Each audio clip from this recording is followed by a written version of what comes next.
Assalamualaikum warahmatullahi wabarakatuh. Perkenalkan, nama saya Andika Rizky Kaptra Prabantono. NIM 2021 11076. Kali ini saya akan jawab UAS Bahasa Indonesia. Nomor 1. Jelaskan pola bentuk gabungan berikut. Tulislah kembali bentuk gabungan terikat berikut ini. A. Adi plus kuasa. B. Catur plus tunggal. C. Dwi plus warna. D. Ekstra plus kulikuler. E. Kontra plus revolusi. F. Purna plus wirawan. G. Sabta plus krida. H. Sub plus bagian. Jawab. Bentuk gabungan terikat adalah bentuk bahasa yang perlu bergabung dengan unsur lain agar dapat dipakai dengan makna yang jelas. Bentuk terikat ditulis serangkai dengan kata yang mengikutinya. Jika diikuti dengan kata dasar, bentuk terikat ditulis tanpa jeda atau spasi. Namun, apabila digabungkan dengan kata turunan atau kata berimbuhan, maka penulisannya harus berpisah. Yang A. Adi plus kuasa sama dengan adi kuasa. B. Catur plus tunggal sama dengan catur tunggal. C. Dwi plus warna sama dengan dwi warna. D. Ekstra plus kurikuler sama dengan ekstra kurikuler. E. Kontra plus revolusi sama dengan kontra revolusi. E. F. Purna plus wirawan sama dengan purna wirawan. G. Sabta plus krida sama dengan sabta krida. H. Sub plus bagian sama dengan subbagian. Nomor 2. Jelaskan perbedaan bentuk penalaran deduktif dan penalaran induktif. Berikan contoh penerapannya. Jawab. Penalaran deduktif adalah penarikan kesimpulan dengan pola umum khusus, atau bisa juga dipahami sebagai penelitian yang letak kesimpulannya ada di bagian awal. Contohnya, asumsi 1. Andika suka mengonsumsi makanan bergizi. Asumsi 2. Orang yang suka mengonsumsi makanan bergizi tubuhnya sehat. Kesimpulan, Andika mempunyai tubuh yang sehat.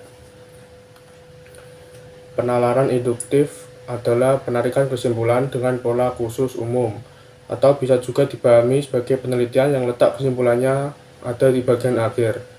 Contoh, asumsi 1. Sapi mempunyai mata. Asumsi 2. Kuda mempunyai mata. Asumsi 3. Ular mempunyai mata. Kesimpulan, setiap hewan mempunyai mata. Nomor 3. Jelaskan dan beri contoh transkripsi dan transliterasi. Transkripsi adalah pengalian tuturan yang berwujud bunyi ke dalam bentuk tulisan, penulisan kata, kalimat, atau teks dengan menggunakan lambang-lambang bunyi. Contoh, ibu menyiapkan makan malam untuk keluarganya. Ini merupakan kalimat transkripsi. Transliterasi adalah penyalinan dengan penggantian huruf dari abjad yang satu ke abjad bahasa lain. Contoh, nawa itu dalam bahasa Arab. Nomor 4. Jelaskan penomoran bagian karangan berikut ini. Perbaikilah jika menurut Anda masih ada penulisan yang salah. A. Program usaha 1. Tahap persiapan program 1.1. Penerimaan warga belajar 1.2. Pemilihan penyelenggara 1.3.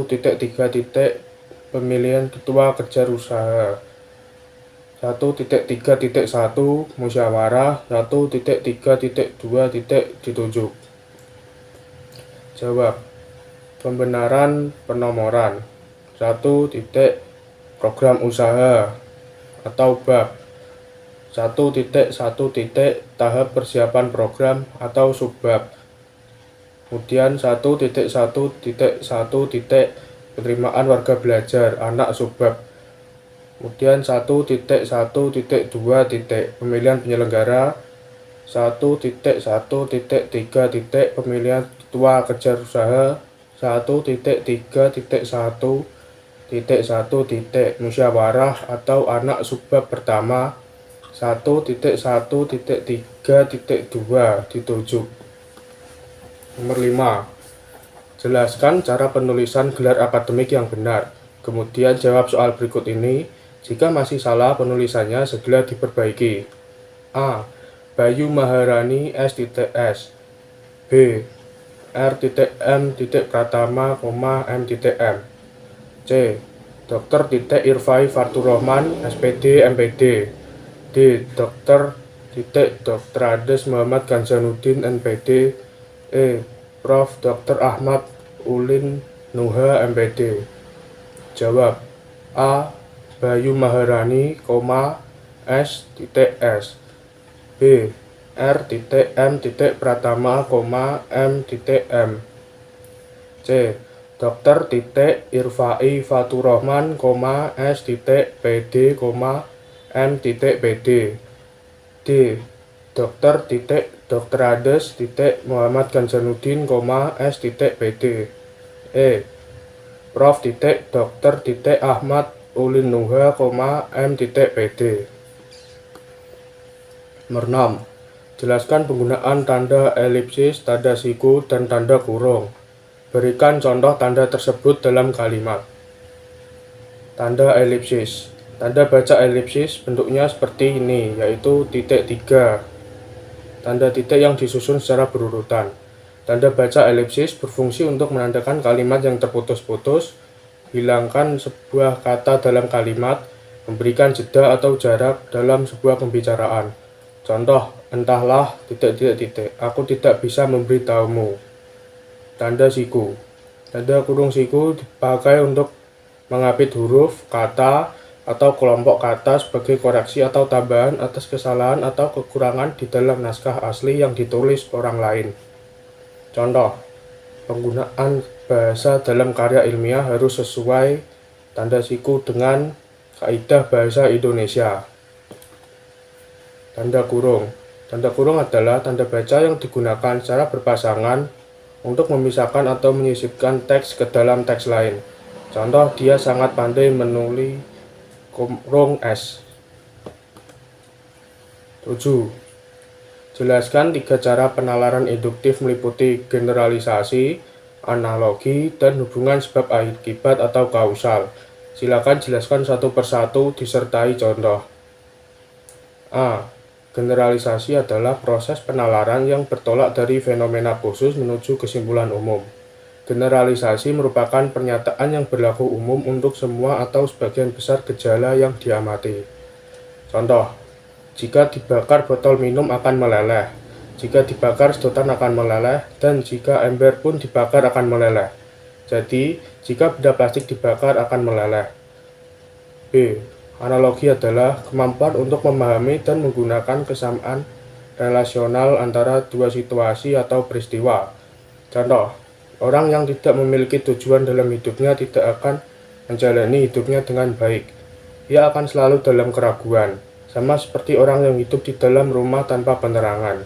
Ia akan berjalan tak tahu arah, tak jelas kemana ia berjalan sehingga ia akan mudah tertabrak benda yang ada di sekitarnya. C. Hubungan sebab akibat dimulai dari beberapa fakta yang kita ketahui. Dengan menghubungkan fakta yang satu dengan fakta yang lain, dapatlah kita sampai kepada kesimpulan yang menjadi sebab dari fakta itu, atau dapat juga kita sampai kepada akibat fakta itu. Contoh, karena warga sering buang sampah sembarangan, maka daerah Ciputat sering banjir. Karena kemarin Arif kehujanan, maka hari ini Arif sakit. 8. Jelaskan apa yang dimaksud dengan silogisme. Berikan contoh silogisme.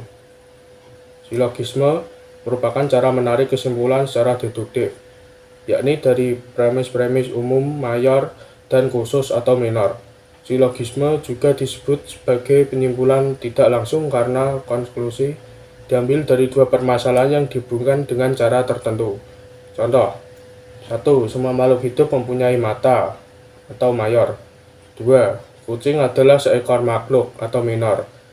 3. Jadi, kucing memiliki mata atau kesimpulan. Nomor 9. Apa yang dimaksud dengan konjungsi? Sebutkan jenis konjungsi dan berikan contoh penerapan konjungsi. Pengertian konjungsi.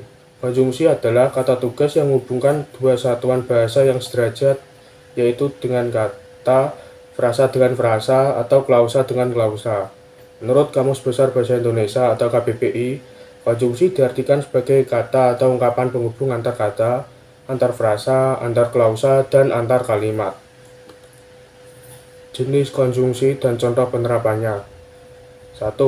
Konjungsi koordinatif. Konjungsi koordinatif merupakan konjungsi yang menghubungkan dua unsur atau lebih yang sama pentingnya atau memiliki status sintaksis yang sama. Contoh dan, atau, tetapi. Kedua, konjungsi korelatif. Konjungsi korelatif adalah konjungsi yang menghubungkan dua kata, frasa atau klausa yang memiliki status sintaksis yang sama.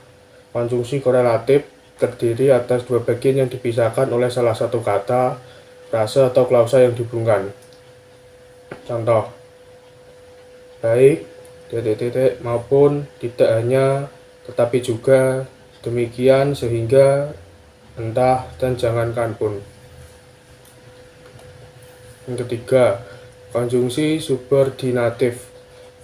Konjungsi subordinatif adalah konjungsi yang menghubungkan dua klausa atau lebih dan klausa itu tidak memiliki status sintaksis yang sama. Salah satu dari klausa itu merupakan anak kalimat dari induknya. Yang keempat, konjungsi antar kalimat. Konjungsi antar kalimat itu menghubungkan satu kalimat dengan kalimat yang lain. Posisinya selalu memulai suatu kalimat yang baru dan tentu saja huruf pertamanya ditulis dengan huruf kapital. Contoh konjungsi antar kalimat adalah biarpun demikian begitu, meskipun demikian atau begitu, kemudian, sesudah itu, selain itu, sebaliknya, sesungguhnya, bahkan, tetapi, kecuali itu, dengan demikian, oleh karena itu, dan sebelum itu. 10. Wacana terbagi menjadi 5, yaitu wacana narasi, deskripsi, eksposisi, argumentasi, dan persuasi. Jelaskan ciri dan perbedaan tiap wacana tersebut serta berikan contoh. A. Wacana narasi. Wacana narasi merupakan bentuk wacana yang berusaha memisahkan suatu kejadian atau peristiwa sehingga tampak seolah-olah pembaca melihat atau mengalami sendiri peristiwa tersebut. Ciri-ciri wacana narasi adalah A. Adanya tokoh, B. Menceritakan peristiwa, C. Waktu kronologis.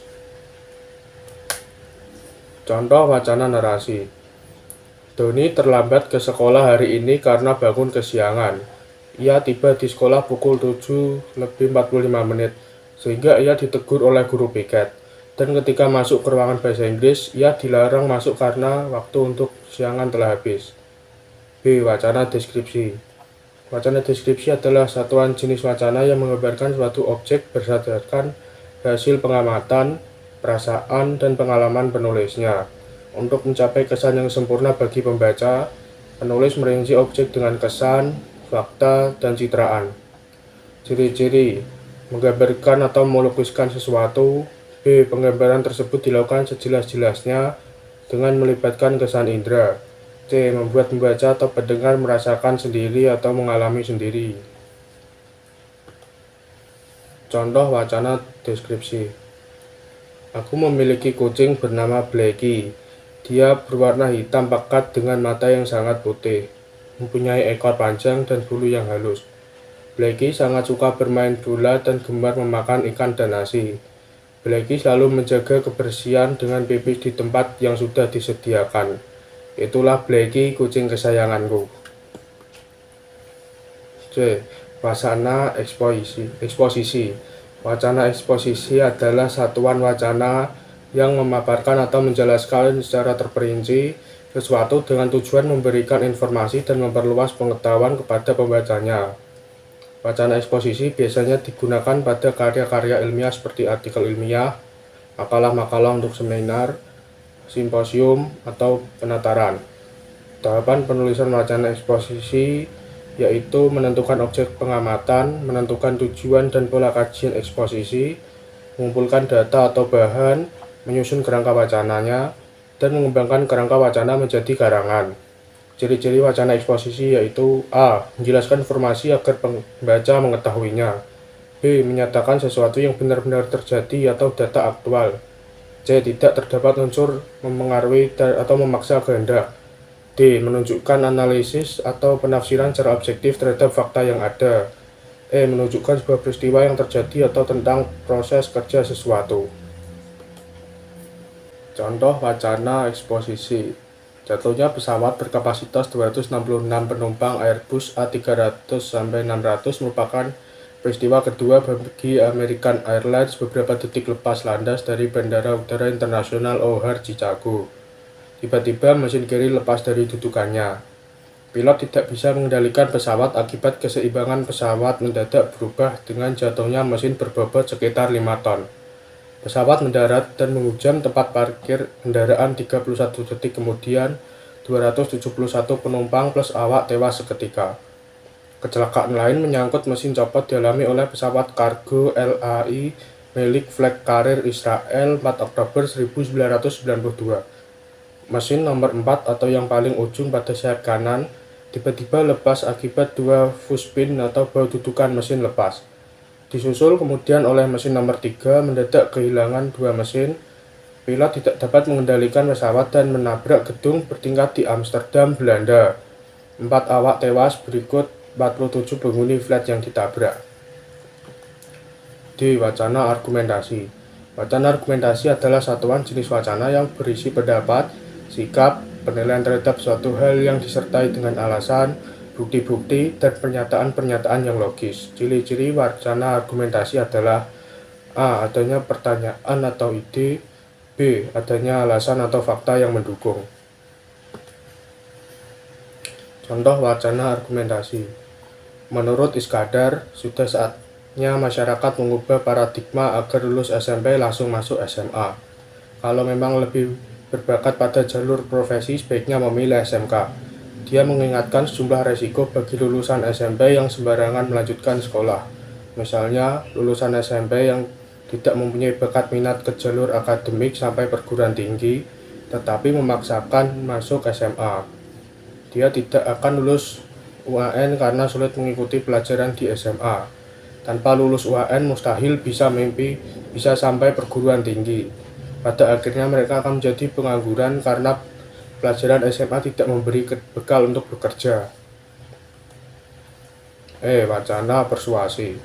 Wacana persuasi adalah bentuk karangan yang bertujuan untuk meyakinkan seseorang, baik pembaca maupun pendengar, agar melakukan sesuatu yang dikehendaki oleh penulis. Ciri-ciri wacana persuasi adalah A. Berisi data dan fakta. B. Berisi kata ajakan. C. Meyakinkan pembaca.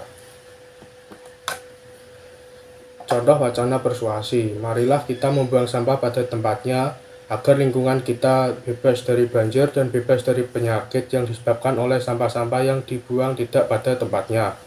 Oleh karena itu, perlu kesadaran pada diri kita masing-masing untuk membuang sampah pada tempatnya. Terima kasih. Sekian. Wassalamualaikum warahmatullahi wabarakatuh.